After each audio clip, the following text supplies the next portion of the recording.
when we got to that point and looked at it on screen, I was shocked that I wasn't more attractive. And I said, now you have me looking like a woman, now make me a beautiful woman. Few actors in Hollywood history have embodied the extremes of commitment quite like Dustin Hoffman.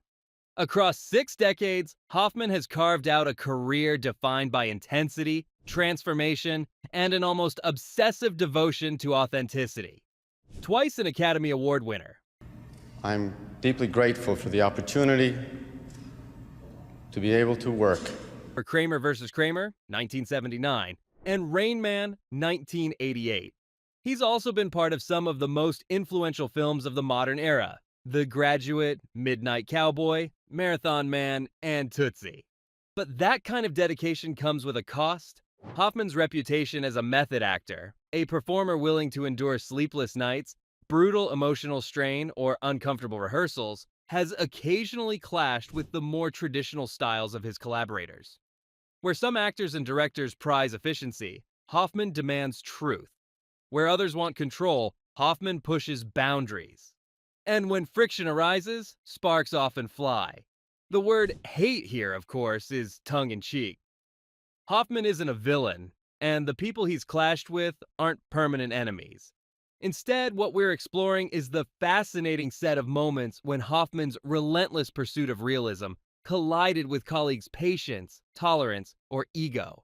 Sometimes he turned his harshest criticism inward, doubting his own abilities. Other times, his improvisations or confrontations pushed directors, co-stars, and even producers to the edge of frustration.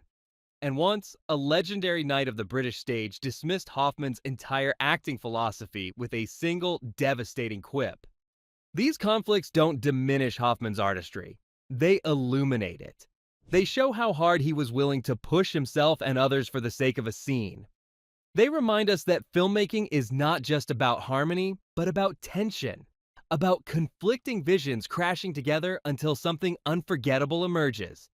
So in this countdown, we'll look at 6 moments where Hoffman's intensity, perfectionism, or personal choices brought him face to face with harsh words, heated debates, or outright rejection. From the studios of Hollywood to a public stage decades later, these stories reveal not just Hoffman's brilliance, but also his volatility. Let's step into the fire and count down the 6 actors and figures Dustin Hoffman hated the most, or perhaps more accurately, the moments when his artistry collided with controversy. Number 6. Dustin Hoffman versus himself, Rain Man, 1988. Every actor wrestles with self-doubt, but for Dustin Hoffman, that battle nearly derailed one of the greatest performances of his career. When he signed on to play Raymond Babbitt, the autistic savant at the heart of Rain Man, Hoffman was already a legend. He'd won an Oscar, headlined classics, and built a reputation as one of the most committed method actors alive. But when the cameras started rolling, none of that mattered. He hated what he saw in himself. Hoffman later admitted that in the early days of filming, he felt completely lost inside the role. He didn't believe his choices were working. He worried he was turning Raymond into a caricature instead of a person. In one now famous moment, Hoffman pulled director Barry Levinson aside and confessed, "It was the worst work I had ever done. Get Richard Dreyfuss, get somebody, Barry, because this is the worst work of my life." That wasn't false modesty. It was Hoffman at war with his own standards. For a man known to push others to their limits, it's telling that his harshest critic was often himself. Hoffman wasn't content to just play a role. He wanted to disappear into it. He had spent months researching autism, meeting families, and working with specialists. But when the time came, he worried the truth of Raymond wasn't coming through. That fear gnawed at him, and for a brief stretch, he seriously considered quitting the film altogether. Levinson, however, refused to let him go. He believed Hoffman was simply buried too deep in his own insecurities to recognize what was happening on screen. The director urged him to stay the course, and in time, Hoffman's performance settled into the quiet, mesmerizing rhythm that would make Rain Man a cultural touchstone.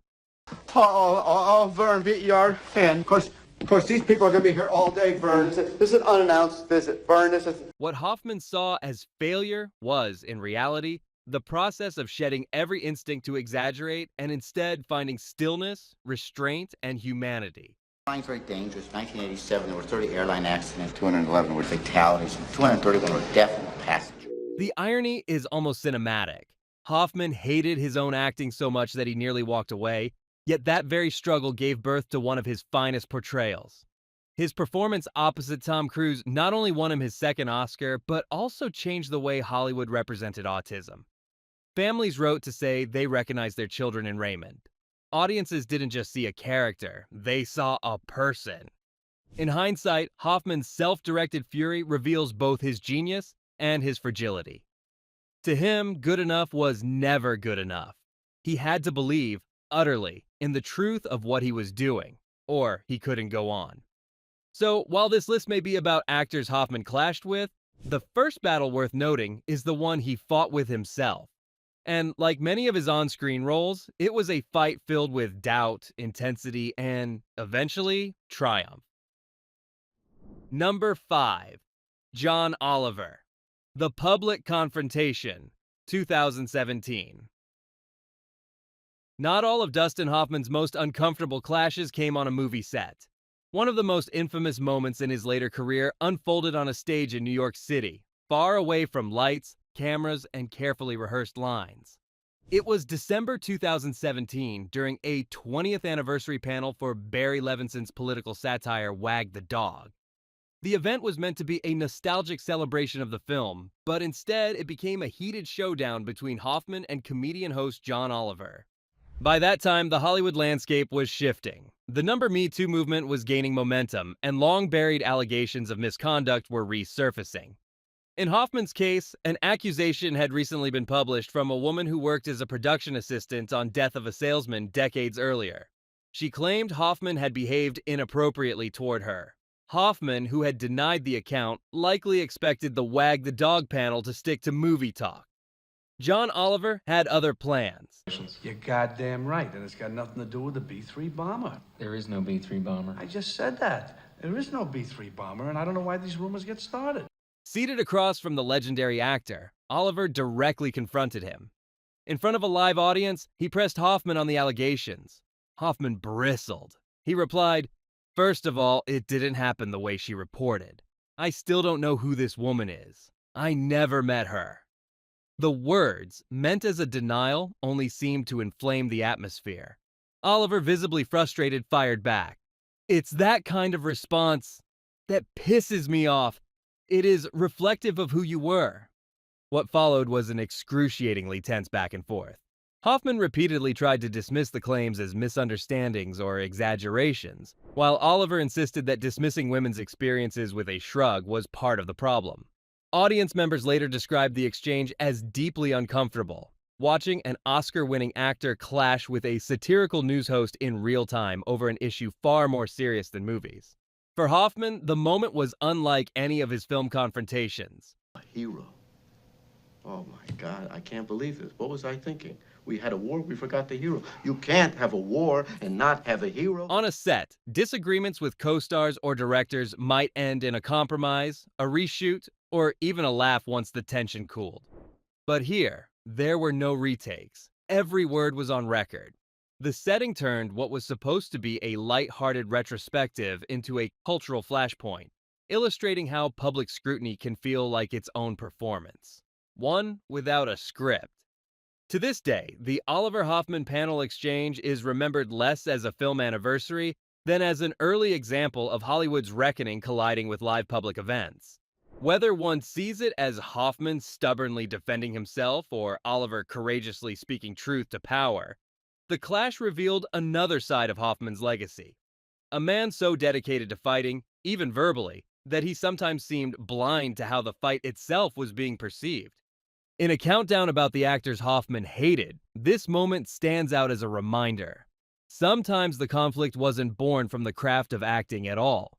It came from the collision of personal conduct, generational divides, and the unforgiving glare of the public spotlight. Number 4.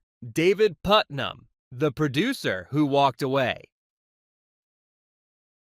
Most of Dustin Hoffman's conflicts were with fellow actors or directors, but one of the sharpest blows to his reputation came from a producer, a man who didn't even finish a film with him. That producer was David Putnam, best known for backing acclaimed projects like Chariots of Fire and The Killing Fields. Putnam was originally attached to produce Agatha in 1979, a mystery drama inspired by the real-life disappearance of author Agatha Christie. Ladies and gentlemen, Agatha Christie. The project had everything going for it. A strong cast led by Vanessa Redgrave and Hoffman, a clever concept, and Putnam's reputation for nurturing challenging films. But the collaboration didn't last long. Putnam abruptly resigned, later offering an explanation that shocked many. In an interview, Putnam described Hoffman as the most malevolent person I have ever worked with. Coming from a man known for working with intense directors and temperamental stars, the comment carried weight. It wasn't the usual Hollywood gossip about creative differences. It was a blunt condemnation of Hoffman's personality and work style. Reports from the time suggested that Hoffman's insistence on perfection, his endless rehearsals, rewrites, and debates over minor details, clashed with Putnam's more streamlined approach to production. What Hoffman saw as dedication, Putnam may have experienced as obstruction. By the time Putnam left, the relationship was beyond repair. This wasn't an isolated critique either. Hoffman's career has been dotted with similar anecdotes from collaborators who found his intensity overwhelming. Some admired it, others endured it, and a few, like Putnam, decided they wanted no part of it. When a producer publicly calls an Oscar-winning actor malevolent, it leaves a mark. The word suggests not just difficult, but actively destructive. Yet there's another side to this story. Hoffman's defenders often argue that his relentless push for authenticity elevated projects that might otherwise have been forgettable. Agatha, despite its behind-the-scenes turmoil, was released and received respectable reviews. Hoffman's performance, though sometimes overshadowed by the production drama, was praised for its commitment. The Putnam clash highlights a central paradox of Hoffman's career. His methods could alienate even powerful allies, but they also produced performances that stood the test of time. It raises the question, was Hoffman too difficult for his own good, or was he simply unwilling to compromise in a business that thrives on compromise? In this countdown of serious conflicts, the Putnam episode stands out because it wasn't about clashing egos on camera. It was about a behind-the-scenes relationship breaking down so badly that one of Hollywood's most respected producers walked away. For Hoffman, the fallout was another reminder that his passion for detail could come at a steep personal cost. Number 3. Sydney Pollack, the director who fought back. When people talk about Tootsie, 1982, they usually remember the hilarious story of a difficult actor dressing as a woman to land work. You are the best producer on the Broadway scene today. Thank you. Thank you, Miss Michaels. And the way Dustin Hoffman delivered one of his most beloved performances. What many forget is that behind the laughter, the film's production was marked by constant battles between Hoffman and director Sydney Pollack. Pollack himself later admitted, "I've had disagreements with everybody, but not screaming matches. I've only had that with one actor, Dustin." That's a powerful statement from a director who worked with some of the biggest names in Hollywood. For him to single out Hoffman shows just how intense their clashes became. The fights were usually about tone and behavior in scenes. Hoffman, known for his uncompromising realism, wanted every beat to reflect his vision of truth. Pollack, meanwhile, had a responsibility to keep the comedy sharp, fast-paced, and accessible. According to Pollack, "We had a lot of arguments about choices of behavior in scenes. We fought like hell." Imagine those heated exchanges, a perfectionist actor refusing to bend, and a veteran director determined to assert control. Yet despite the shouting and frustration, Pollack added an important qualifier. "When we started shooting, we didn't fight." This suggests that their battles were more about preparation than sabotage, a clash of philosophies that ultimately sharpened the film. No. Michael Dorsey is the name. When you want to send a steak back, Michael Dorsey is the name. Okay? Wait. You always do this to me. That was a rotten thing to say, and I know it. Let me start all over again. The irony is that the chaos of their relationship mirrored the chaos of the movie itself. Hoffman's Michael Dorsey is an actor so difficult that no one will hire him, until he reinvents himself as Dorothy Michaels. Pollock even gave himself a role in the film, playing Dorsey's exasperated agent, which only added another layer of tension on set. In interviews, Hoffman joked that he was essentially playing a version of himself, stubborn, obsessive, and impossible to please. The results spoke for themselves. Tootsie became one of the most celebrated comedies of the 1980s, earning 10 Oscar nominations and cementing Hoffman's reputation as both a brilliant actor and a notorious perfectionist. Pollock may have clashed with him bitterly, but the friction created sparks that lit up the screen. In hindsight, their battles demonstrate one of the recurring themes in Hoffman's career: the fine line between collaboration and combat. Pollock didn't hate Hoffman, but he did find himself pushed to his limits by him. For audiences, though, that fire is exactly what made Tootsie unforgettable. Number 2, Meryl Streep, a slap heard around Hollywood. When Dustin Hoffman and Meryl Streep teamed up for Kramer vs. Kramer in 1979, audiences witnessed one of the most powerful portrayals of a broken marriage ever put on screen. I just gotta call the office before they go. Joe, you're gonna be real proud of me. I'm leaving you. Was this some kind of joke? The performances won both actors Oscars, but behind the curtain, their collaboration was anything but smooth. Hoffman was obsessed with realism. He believed that to get the best performance from his co-stars, he needed to provoke genuine emotional responses. Sometimes that worked brilliantly. Other times, it crossed lines. Streep was a young actress at the time, just beginning to establish herself in Hollywood. What she encountered on that set was more brutal than she expected. In her own words, Streep recalled the very first take of her very first movie scene. "It was my first movie, and it was my first take in my first movie, and he just slapped me." She hadn't been warned. It wasn't scripted. Hoffman wanted shock, pain, and rage, and he got it, but at the cost of trust. Years later, she would say bluntly that it was overstepping. Hoffman also reportedly used deeply personal jabs to break her down emotionally, including remarks about her late partner, John Cazale. Streep later explained that while she managed to channel that pain into her performance, the experience left scars. Critics at the time raved about the rawness of the film, the way both leads seemed to be living the anguish in real time. What most didn't realize was how much of that rawness came from real uninvited wounds. For Hoffman, this was another example of his "the end justifies the means" philosophy. He wanted authenticity at any cost.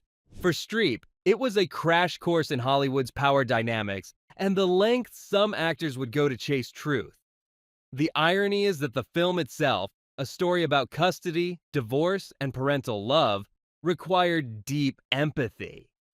Yet some of the methods used to get there were anything but tender. In hindsight, the Hoffman-Streep clash has become one of the most discussed behind-the-scenes controversies in Hollywood. Their tension fueled unforgettable performances, but it also raised an uncomfortable question: how far is too far when chasing realism?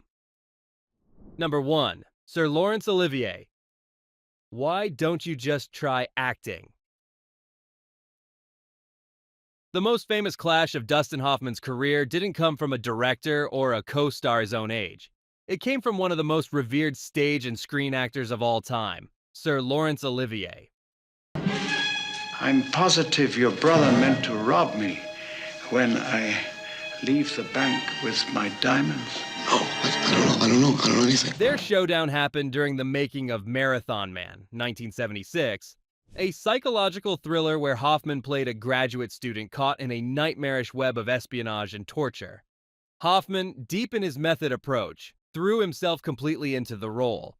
To capture the desperation of a man on the run, he deprived himself of sleep for days and refused to bathe, showing up to set disheveled, exhausted, and nearly delirious. It was Hoffman's way of living the fear, carrying it into every line, every glance, every twitch. To him, that was the only way to make it real. But Olivier, a titan of classical acting who had mastered Shakespeare on stage and screen, was baffled. Watching Hoffman stumble onto set in a haze, he finally delivered one of the most quoted put-downs in film history. "My dear boy, why don't you just try acting?" That single line summed up the clash of two philosophies. For Olivier, acting was craft, technique, and discipline, the art of creating illusion with control. For Hoffman, it was about immersion, about being the character to the point where art and life blurred.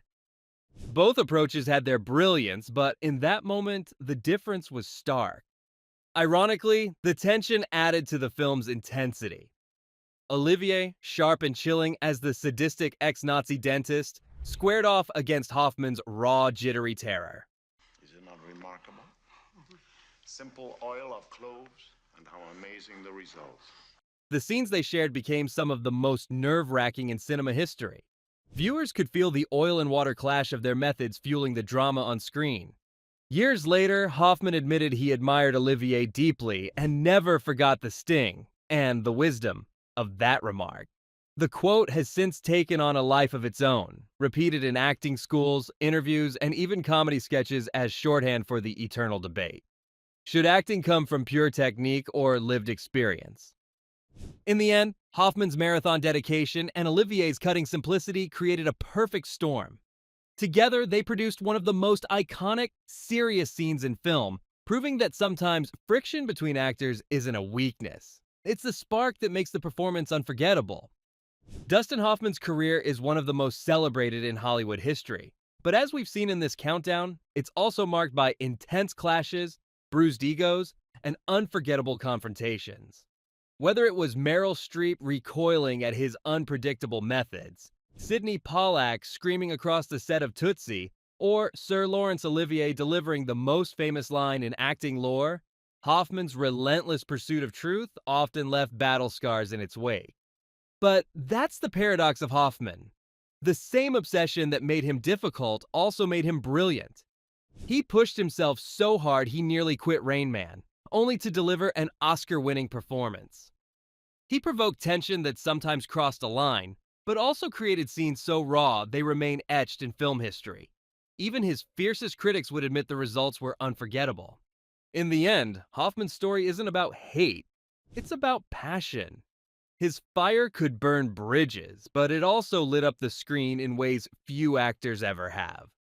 That's the double-edged legacy of a man who never settled for good enough.